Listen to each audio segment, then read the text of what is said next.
पुराने समय की बात है। एक राज्य में एक राजा राज्य करता था। उसका राज्य बहुत ही खुशहाल था। धन धान्य की उसमें कोई कमी नहीं थी। राजा और प्रजा खुशी खुशी अपना जीवन यापन कर रहे थे। एक वर्ष उस राज्य में भयंकर अकाल पड़ा। पानी की कमी से फसलें सूख गई। ऐसी स्थिति में किसान राजा को कर नहीं दे पाए। कर प्राप्त न होने के कारण राजस्व में कमी आ गई और राजकोष खाली होने लगा। यह देख राजा चिंता में पड़ गया। हर समय यह सोचता कि राज्य का खर्च कैसे चलेगा। धीरे धीरे अकाल का समय निकल गया। स्थिति फिर से पहले की तरह सामान्य हो गई, किंतु राजा के मन में चिंता घर कर गई। हर समय उसके दिमाग में यही रहता कि राज्य में पुनः अकाल पड़ गया तो क्या होगा। इसके अतिरिक्त भी अन्य चिंताएं उसे घेरने लगी। मंत्रियों का षड्यंत्र, पड़ोसी राज्य कभी आक्रमण ना कर दें, जैसे कई चिंताओं ने उसकी भूख, प्यास और रातों की नींद छीन ली।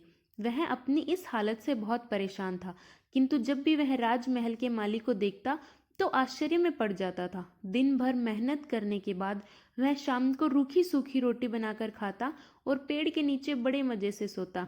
कई बार राजा को उससे जलन होने लगती।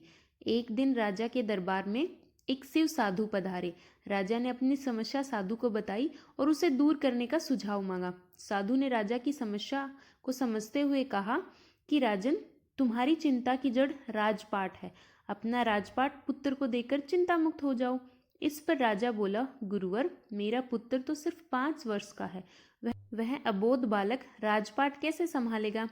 तो फिर ऐसा करो, तुम अपना सारा भार जो है मुझे सौंप दो। साधु ने ऐसा कहा। राजा तैयार हो गया और उसने अपना सारा राजपाट साधु को सौंप दिया। इसके बाद साधु ने पूछा कि अब तुम क्या करोगे।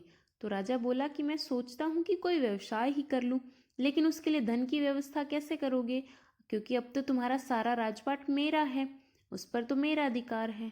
अपनी बात को जारी रखते हुए साधु ने कहा कि ठीक है, यदि तुम्हें नौकरी ही करनी है तो कहीं और जाने की आवश्यकता नहीं, यही नौकरी कर लो। मैं तो साधु हूँ, मैं अपनी कुटिया में ही रहूंगा।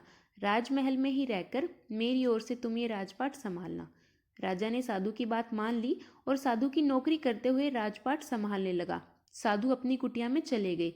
कुछ दिन बाद साधु पुनः राजमहल आए और राजा से भेंट कर पूछा, कहो राजन, अब तुम्हें भूख लगती है या नहीं, और तुम्हारी नींद का क्या हाल है। तो राजा ने कहा, गुरुवर, अब तो मैं खूब खाता हूँ और गहरी नींद सोता हूँ। पहले भी मैं राजपाट का कार्य करता था, अभी भी करता हूँ, फिर यह परिवर्तन कैसे, ये तुम मेरी समझ के बाहर है। राजा ने अपनी स्थिति बताने के साथ ही प्रश्न पूछ लिया। साधु मुस्कुराते हुए बोले, राजन, पहले तुमने काम को बोझ बना लिया था और उस बोझ को हर समय अपने मस्तिष्क पर ढोया करते थे, किंतु राजपाट मुझे सौंपने